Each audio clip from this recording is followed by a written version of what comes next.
জন গাউসুল আজম সেজন বাগদাদ কোন যেজন গাউসুল তার কাঁধে যার চরণ যুগল মদিনাওয়ালা তার কাঁধে যার চরণ যুগল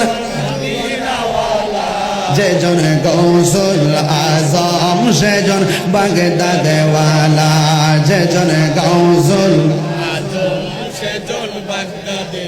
আবু সালে মুসা জঙ্গি ছিলেন যার পিতা উম্মুল খায়ের ফাতেমা ছিলেন যার মাতা আবু সালে মুসা জঙ্গি ছিলেন যার পিতা উম্মুল খায়ের ফাতেমা ছিলেন যার মাতা দুইজনে ছিলেন আল্লাহ নবীর প্রেমে মাতোয়ারা দুইজনে ছিলেন আল্লাহ নবীর প্রেমে যেজন গাউসুল আজম সেজন বাগদাদ ওয়ালা যেজন গাউসুল আজম সেজন বাগদাদ ওয়ালা জোরে জোরে কন্না আল্লাহু আকবার।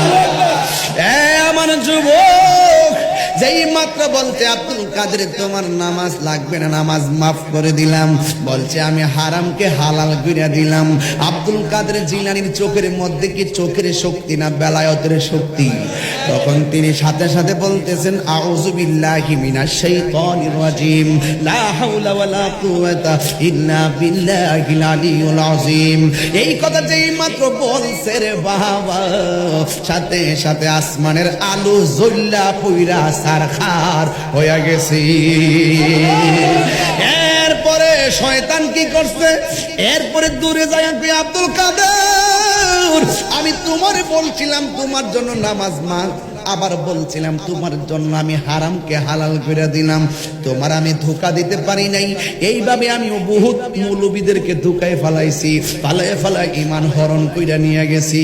আজকে তোমার আমি পারলাম না, কিন্তু ডাক দিয়া কয় একটা মাত্র কারণে আমি তোমারে পারি নাই, কারণ তোমার এলেম তোমার বাঁচাইছে। এটা হলো শয়তানের 2 নম্বর ফাঁদ। 2 নম্বর ফাঁদ।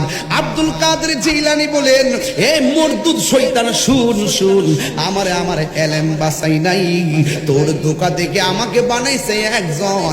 জবান খুলে বলেন তিনি কে?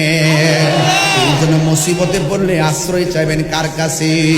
আর জোরে কোন কার কাছে? ওয়া ইলাহুকুম ইলাহু ওয়াহিদুন লা ইলাহা ইল্লা হুয়ার রহমানুর রহিম। একমাত্র আমার আল্লাহ হলে একজন, তিনি ছাড়া কোনো মাবুদ নাই। আল্লাহু লা ইলাহা ইল্লা হুয়াল হাইয়ুল কাইয়্যুম। আল্লাহ যিনি ছিলেন, যিনি আছেন, যিনি থাকবেন। কুল্লু মান আলাইহা ফান।